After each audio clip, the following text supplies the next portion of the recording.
If you accept a limiting belief, then it will become a truth for you. Tilde Louise Hay Picking the flimsy gold lock on my groovy denim-covered childhood diary. I'm instantly transported back to my 10-year-old life. Each page duly describes what I ate for dinner that day as well as what my two best friends and I got up to. It was 1976 and we were obsessed with Charlie's Angels, cruising around undercover on our bikes, solving fresh crimes around the neighborhood. Every couple of weeks I'd report the latest drama amongst the three of us. Either my two friends had inexplicably turned against me, or one of them had coerced me into siding with them in a never-ending series of turmoil. By the time we were teenagers, we drifted apart and I'd started struggling to form female friendships that weren't fraught with gossip or backstabbing. When I got to university I'd firmly made up my mind that girls weren't to be trusted and I only wanted guy friends. I made an exception for one girlfriend who felt the same, and we went on to be roommates, priding ourselves on our fun circle of male-only friends. It's fascinating to reflect on how belief systems are formed. The more I told myself this story of females being intrinsically bad news, the more I avoided getting close to any. As I grew into an adult, my theory was again proven as I got sucked into more dramas and gossip. Once I got married, my husband became my best friend. He was never jealous of my male friends, and we enjoyed a great social life with other couples.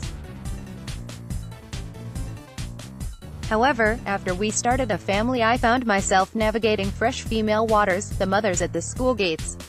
I immediately sensed a minefield of gossip and competitiveness. It would have been easier to drop my kids off and go, but I had their social lives to think about too.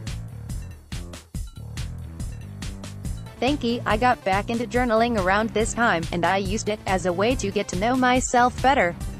I explored my struggles on paper and tapped into my wiser, all-knowing self to discover that, for me, the secret to having great female friendships was to see special ones individually, never forming a group.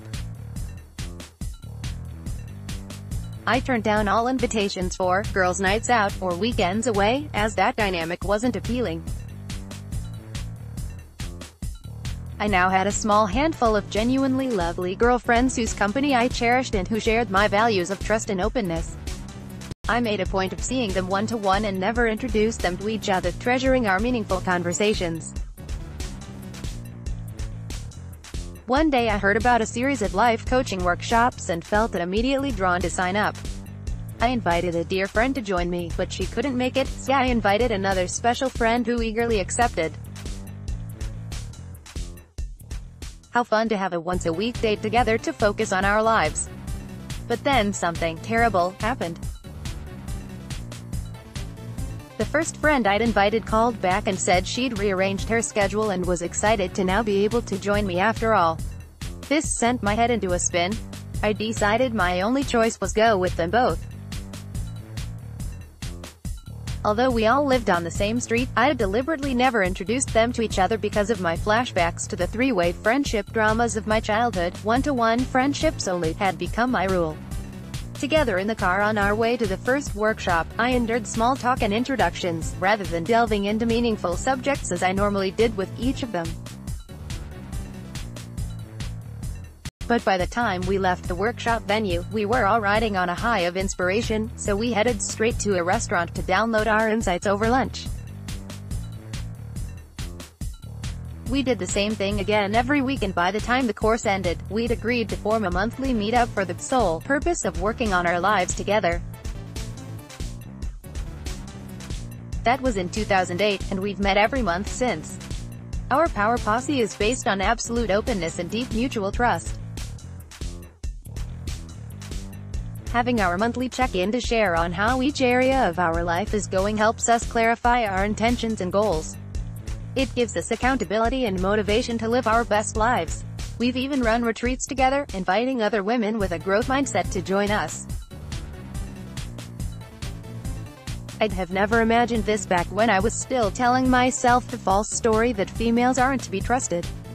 In my case, I held myself back with the limiting belief that group dynamics among women were dangerous.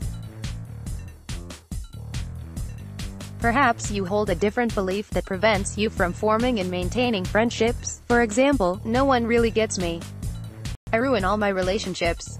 I'm too intense or too sensitive for people. People always disappoint you eventually. You can't ever really trust anyone with your personal life. I can't relate to any of these people. Everyone already has all the friends they want at my age. We form many of these beliefs out of direct experience from our past. When something painful happens, we draw a conclusion about why it's happened in an attempt to avoid that same situation in the future. That conclusion feels like a fact, and it then forms a belief that we carry through life. This affects how we think, act, and feel about ourselves and others. Limiting social beliefs are often amplified by a fear of rejection, criticism, ridicule, or betrayal. We proceed with undue caution in order to protect ourselves from getting hurt. This leads to limiting decisions. We cut ourselves off from what's possible by painting ourselves into a box that feels safe. We miss out on opportunities that would enrich our lives. In order to break free from these limitations, we need to act against our self-protecting instincts. It's okay to take baby steps if you need to. Start by setting an intention. What aspects of your social life or a specific friendship make you feel unhappy or disconnected? Which limiting beliefs may be hindering you? What would you need to believe instead to welcome more people into your life? For example, I can't really trust anyone with my personal life, could turn into, there are people out there that I can trust, I just haven't met them yet. This positive expectation shifts the energy around it. Now you can begin to collect new evidence to back up this belief by opening up more regularly, sharing more authentically, and increasing the likelihood of making a solid connection with someone you can trust. Our belief system is powerful, so it's important to pay attention to when you might be telling yourself a limiting story. The more awareness you bring to your beliefs, the quicker you'll make the shifts needed to let them go. Shedding my own limiting beliefs has opened the door for a multitude of incredible females to come into my life over the past 10 years.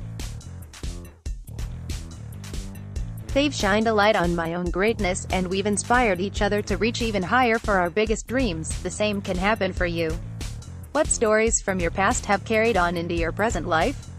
Are you willing to let go of any limiting beliefs that aren't serving you so you open yourself up to new people and experiences? About Kelly Petrange. Likely Petrange is the creator of Project Me for busy mothers, helping women find a happier balance between the kids and everything else.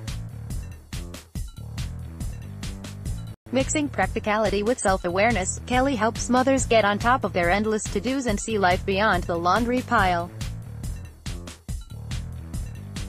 Grab her free Life Wheel tool for discovering what needs your focus first. See a typo, an inaccuracy, or something